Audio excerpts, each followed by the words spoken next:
guys, welcome back to another video. In this video, we're building a bit more of Creweworks, little by little. I'm going to try and tackle this unit next. I want the doors to function, so if you have a look at this photo, and then we zoom in, it gives you an idea of where it roughly is, and those doors that you're looking at now, I want those to be able to open and close. So if you come back, this is what we've got. I just mocked something out of Lego to give me a space model. I'll get the measurements and I'll go over to the PC and we'll start modelling. Right, so here's the Loco shed. The dimensions I've put into the model here are pretty accurate for what I'm after. What I'm going to show you here is just how I get the brick pattern on, say, the front face of this Loco shed. So you have to make a kind of stencil, or this is the way I do it.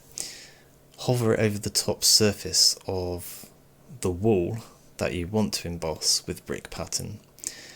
And in this case, I have to select the back of the template and select it to cut my model. So we've made two models here. We've made a brick pattern model and we've made our Loco shed. So I'll continue to emboss those bricks over the whole shed, but it does take a while, so I'm just showing you the doors here. The doors, they're handed, there's left hand and right hand, and I was happy with how they turned out. I put an allowance in there for them to slide backwards and forwards, but the runner at the top there is actually functional.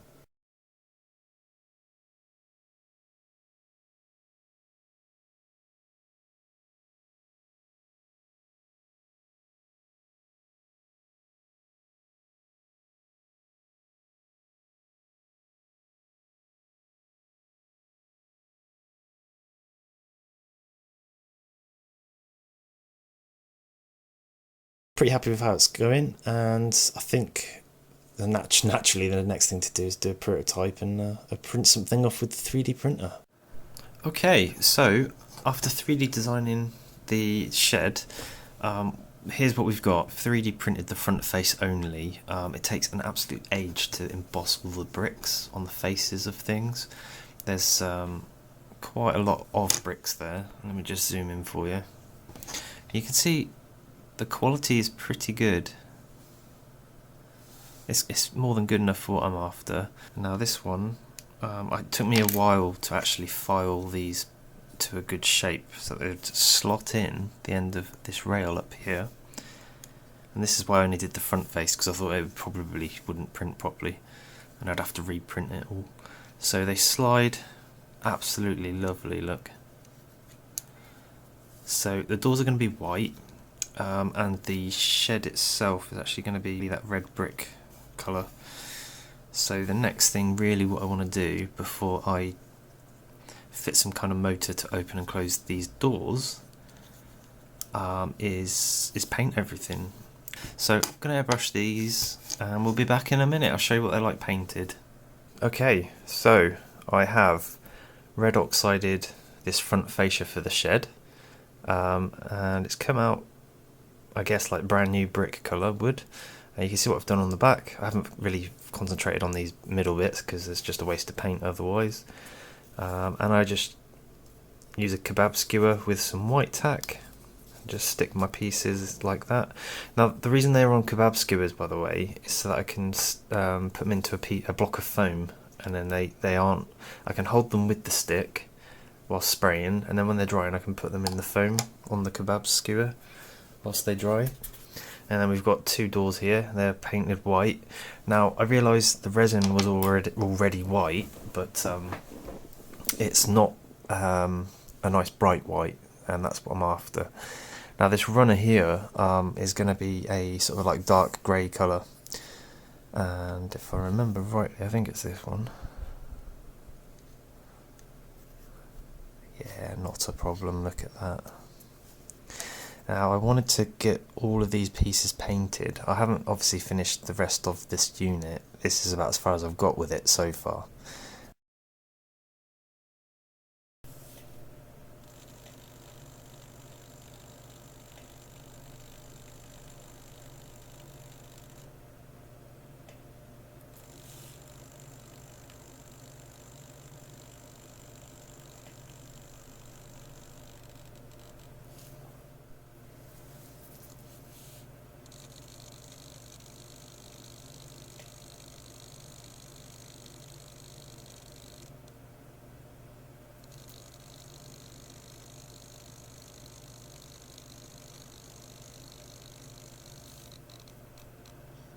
So you're probably wondering what you just saw there, and what that was a servo controlling the door.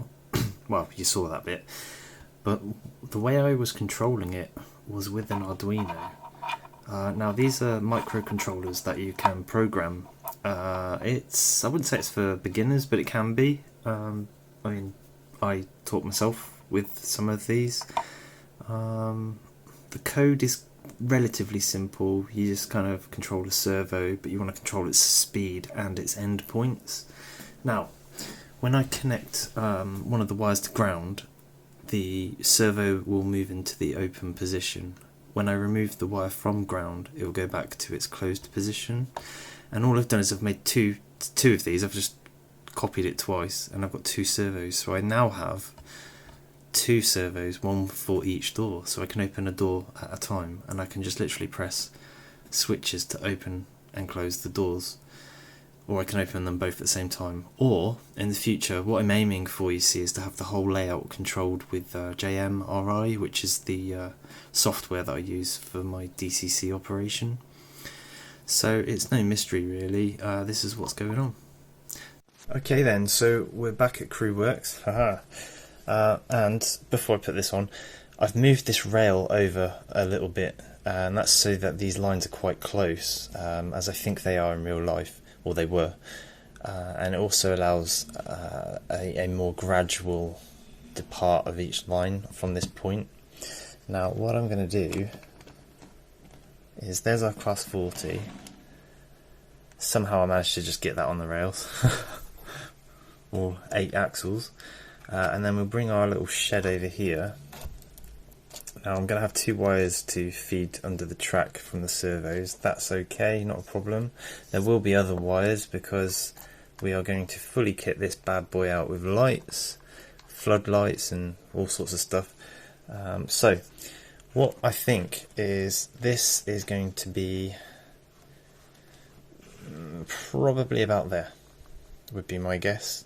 What I want is enough of an angle so that this becomes a triangle here, and the reason for that is so I can put trees, quite tall trees here, and so the trees will hide the disappearing of the road in the background.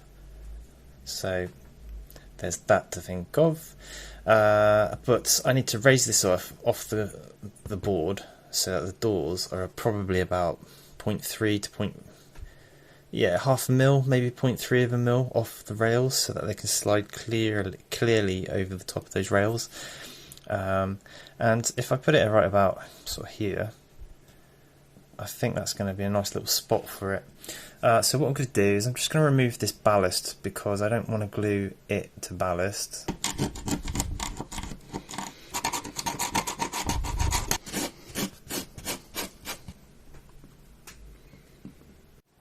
Okay, so after a couple of hours of me playing trains, I've got some plasticard at long last, and just so you know, it's half a mil thick, okay, 0.5 mil thick. So all I've done is I've cut little strips of plasticard, and what I'm looking for are the rails being nice and even underneath the doors, and they look bob on to me. All 3 pads there, if you like, are stuck down, but I've left 1 layer off the top. Now, that is because I'm going to now cut some plasticard to conform to the shape of the track. So it'll be like there's a floor inside the unit. What we need to do is grab a piece of paper, A4 paper will do. And what I'm interested in here is looking at the extremities of what the shed is going to be like. So this is too close to the track by 1 piece of plasticard. Now what I'm going to do here is guesstimate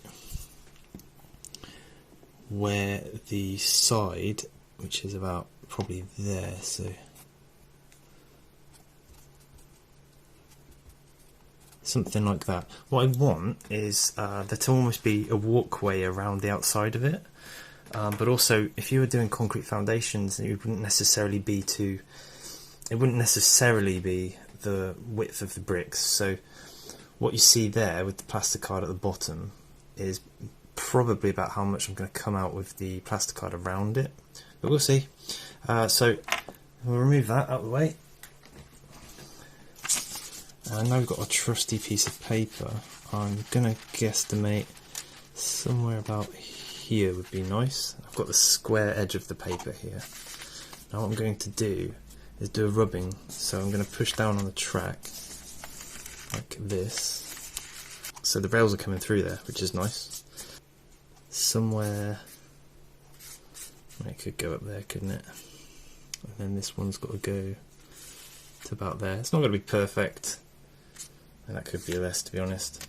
Okay, so what have I just done there then? Well, I've just made a template for our flooring inside our unit. So I need to transpose these markings now across to the plasticard. I'm going to copy this curve onto the plasticard now, and simply put, I'm going to very carefully, with my antique scissors, try and mimic this curve.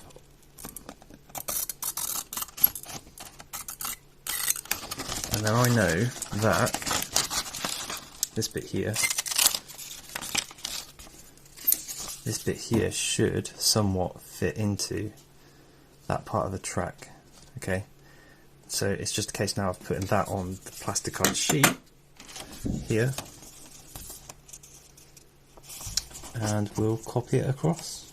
So I'll be back in a minute. I'll just use both hands for this one. And just like magic, we have a piece here. So this will go on the outside of the rail like this, okay, and the rail is ever so slightly just proud of that, so it shouldn't interfere at all with the Locos. And then what I'll do is I'll glue this down so the front edge is like overhanging that front just by maybe a millimetre, and then when I ballast, the ballast will go sort of under it and whatnot. So that's that piece. I'll continue to do this bit and this bit here, and then the shed can live on top of it, you see. Okay, so here she is, look. Now most yards and whatnot would have this, or sheds would have this central piece of the track filled in. I know that's a pain in the ass to make, so I'm not going to do that. This bit was hard enough. I cut it roughly to size, and then I sanded it the rest of it, and it's, for the most part, it looks pretty good. So what I want to do is just check the Loco works again.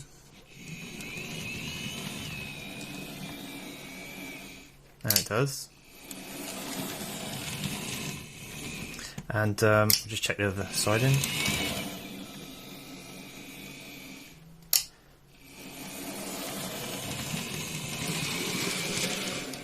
And that's beautiful. This should now sit lovely and flat at a nice height when it's glued down. And yeah, it's close now to going in for good. What I want to do now is get the sides of this shed on, and then I can start working on the roof and maybe lights that go inside it. But the first thing I need to do now is drill a hole through the base of the shed to underneath this board so that I can get these wires underneath.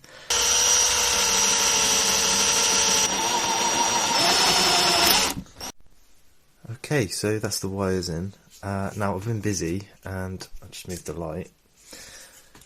Somewhat 3D printed the side of the shed, so this will need weathering and a few more bits adding, but the theory is this will go up against those little pipes at the top of them servos, and it'll be something like that. So before it gets stuck in, I'm going to do a bit of weathering on it, so let's go do that. Okay, so I'm going to show you the process, well, what I'm going to do on this one anyway. I was umming and ahhing about whether to make the windows clear or not, but what I'm going to go for here is black windows. So I'm not going to show you every single one I do, it'll take me a while to do this, but I'm going to colour it in all the windows. I'm not being mega neat with this black pen.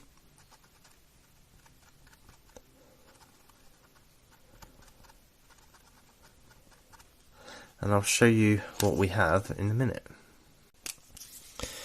So the next thing I'm going to do, I've got these lovely little Posca pens, and I want this door to be blue.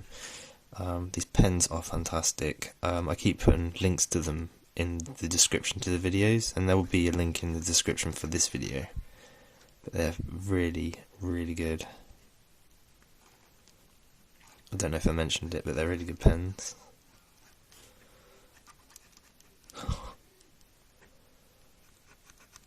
Okay, so that is a blue door, and if I do just downward strokes, it will give it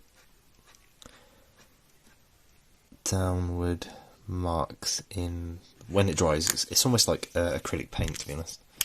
Right, so that's that. Next up, I've got some white marker pens. Now Posca do a white one as well. I'm just using this one because this is what I've got open at the minute, and I'm just going to show you. So this one I know is pretty much dry, and I'm just going to go around the edge here.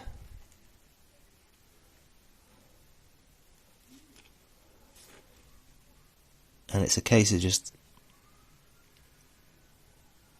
bringing out the detail on everything.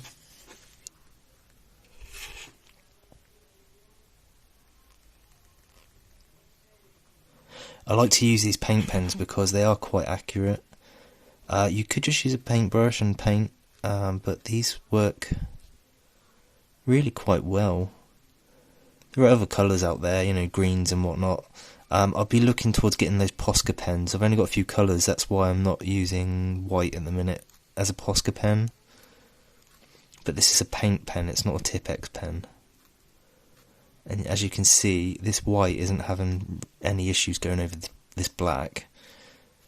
And if I wanted to, which I won't, I could just give it another application of white to make it a more opaque white. So I'm going to carry on. I've got this and the other side to do, so I'll show you in a second what we've got.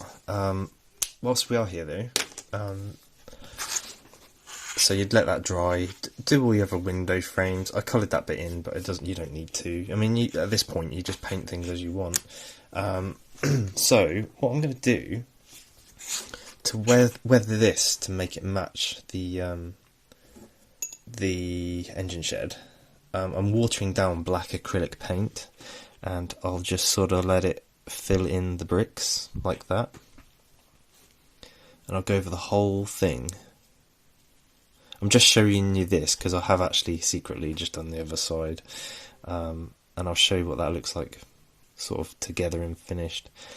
It will look really black like this, and if it does in your case and you're like, oh god, that's a bit too much, just add more water. And then what you can do, you see, so I went over all the white, and when it dries out, you see, it will dry out brighter than this, so it's not going to look this dark when it dries out. So I'm using a mix of watered down black acrylic paint, and I'm using water to then water it down if it's a little bit too strong on the brickwork. So there we go. It looks probably god awful at the minute looking at it like this, but when it dries, I'll go get the other bit and I'll show you. So when that dries, it will look like this. Aha! There we go. There is our very weird looking wall for our unit. So it's probably a little bit overkill, but then actually I like stuff dirty and dingy, and in person you've got a massive light shining on this at the minute. I think it looks really good in person. There's our door there, and as you can see, the before and after. Yeah, so this can actually go on this engine shed. I'm going to finish this one off, and then we can stick them on, and then sort of start focusing on a roof, I suppose. Okay, so all I'm going to do now then, the other one's drying, this one's dry. I'm just going to literally super glue this down in place, because everything's in there that needs to be in there, so I can continue. I could probably use less super glue, to be honest, but yeah, but right.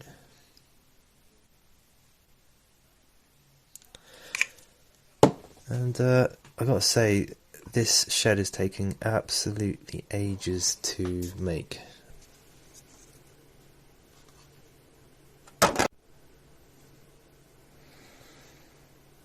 Okay, so here we are now. I've been mucking around with this roof for ages, and I finally decided to take the plunge and buy some embossed plastic roof slate. Okay, that's on the plasticard roof, so that all sits in there lovely, and I've left it with a bit of an overhang there, like you'd get on a real building. So the next thing to do here is paint this, but I just wanted to emphasise how many renditions of this roof I've gone through. So we've used our 0.5mm plasticard as the base of the roof, so that fits lovely. That's our sort of thing to stick stuff to. I used Scale Scene's slate roofing to imitate roof, and I'll show you a clip here. Now that looked pretty good, but I just, with everything else being embossed, it kind of stuck out like a sore thumb to me. So they're called Slaters, and I'll put a link in the description. This is an A4 sheet of embossed roof slate. I've bought a few sheets of this because I'm going to be using it on the rest of the layout pretty much, and other layouts in the future too. It's fantastic stuff. I wasn't sure about it when I purchased it because the pictures they show aren't that great, but if you look up close, there you go, it does look pretty good. So the next thing for this will be I need to paint the underside black, and then I need to spray the top like a slate colour.